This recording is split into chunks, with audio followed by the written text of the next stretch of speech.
Hey everyone, welcome to Learn and Bloom. I am Shuparna. Today we are going to learn about clauses, how do we use them to form sentences, and also what different types of clauses do we have in English grammar. In my previous video, I have already discussed about the difference between phrases and clauses. If you have not checked the video yet, you can go to the description box below and you can check it. So let's begin today's session.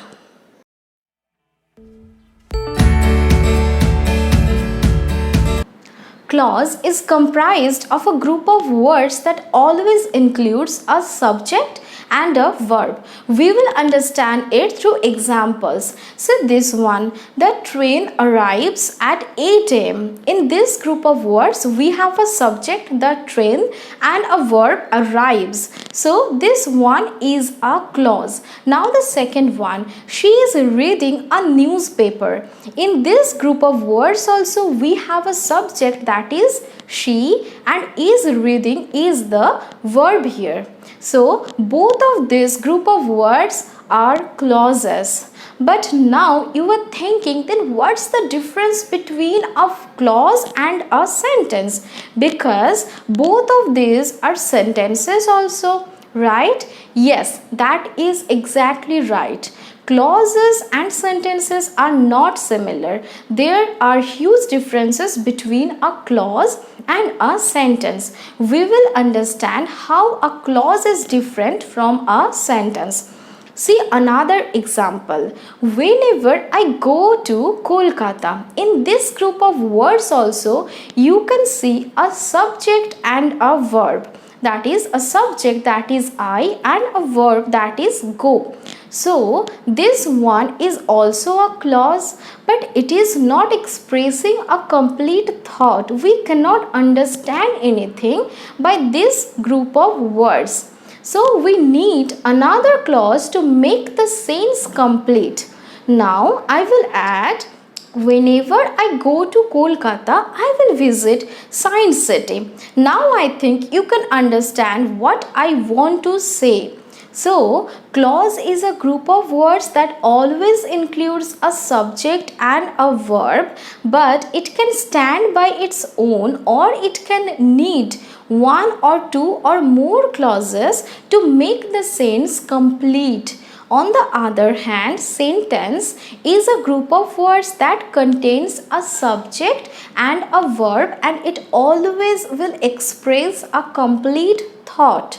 So, we need one clause, two clauses, or more clauses to make a complete sentence. Now, what are the types of clauses? We have mainly two types of clauses in English grammar.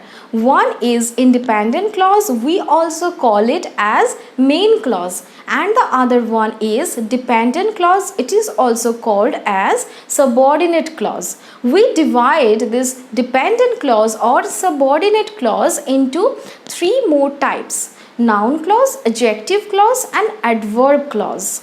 Today we are not dealing with these three subdivisions. Today we will only deal with these two major types, that are independent clause and dependent clause. Now just think about two roommates. One of them is very much strong, energetic, and the other one who is very lazy. This strong one can do everything by herself. She can go to the market, she can clean her room, she can wash her clothes and utensils. She can do everything by herself. She doesn't depend on any other one. But this lazy one, she is very much lazy and she doesn't do anything by herself. She always depends on the strong one. Now just compare this strong roommate as the independent clause and compare this lazy one as the dependent clause. Independent clause can stand by its own. It doesn't need any other clause to make its sentence complete. It can make a complete sentence. One main clause can make a complete sentence. But this dependent clause always depends on the main clause to make its sense complete. One sentence cannot made up of one subordinate clause or dependent clause.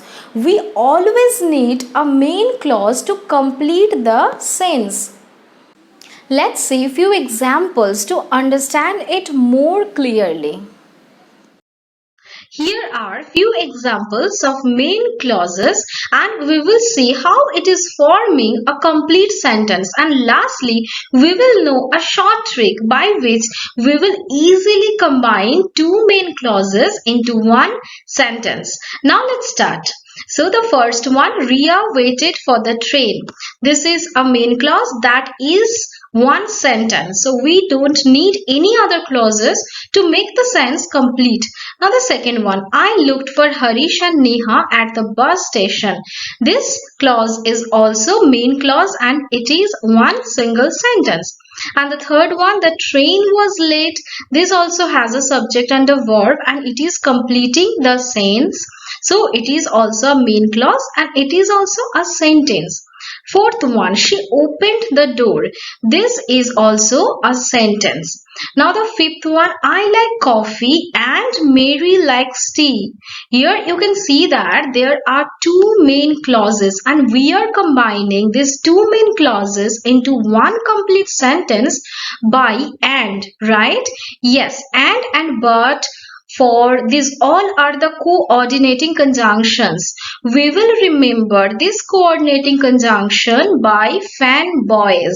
This is a trick to remember coordinating conjunctions. We join two main clauses into one sentence by using coordinating conjunction. Now see the sixth example. I saw Samuel yesterday but he didn't see me. There are also two main clauses. We are combining it into one sentence and we are using a coordinating conjunction, right? Now we will move to dependent clause or subordinate clause. How will we identify a dependent clause or subordinate clause? We will mostly see that before any dependent clause there is a subordinating conjunction or relative pronoun. I have given here a list of subordinating conjunction and relative pronoun. We will see how we apply it in sentence. Just see this one, the first example.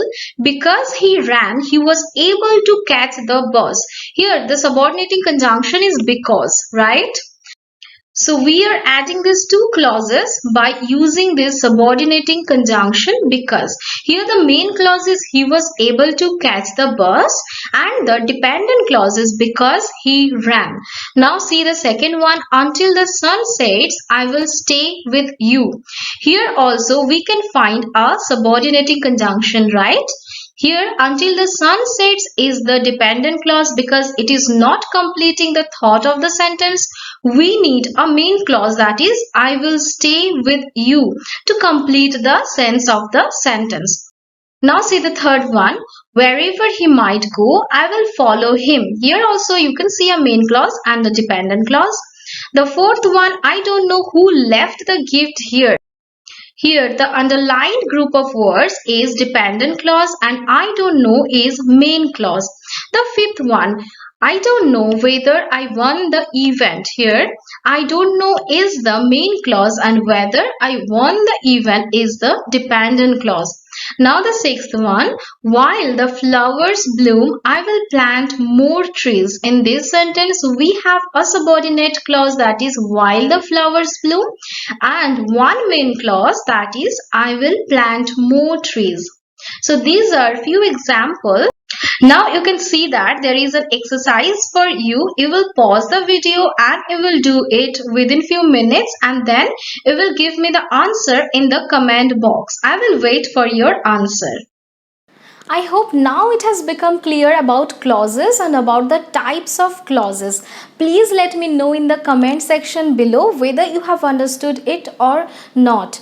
I will discuss about simple, complex and compound sentences in another video. So stay tuned with me and also subscribe to my channel and hit the bell icon to get the latest updates of my videos, and don't forget to like, comment and share it with your friends. Thank you for watching.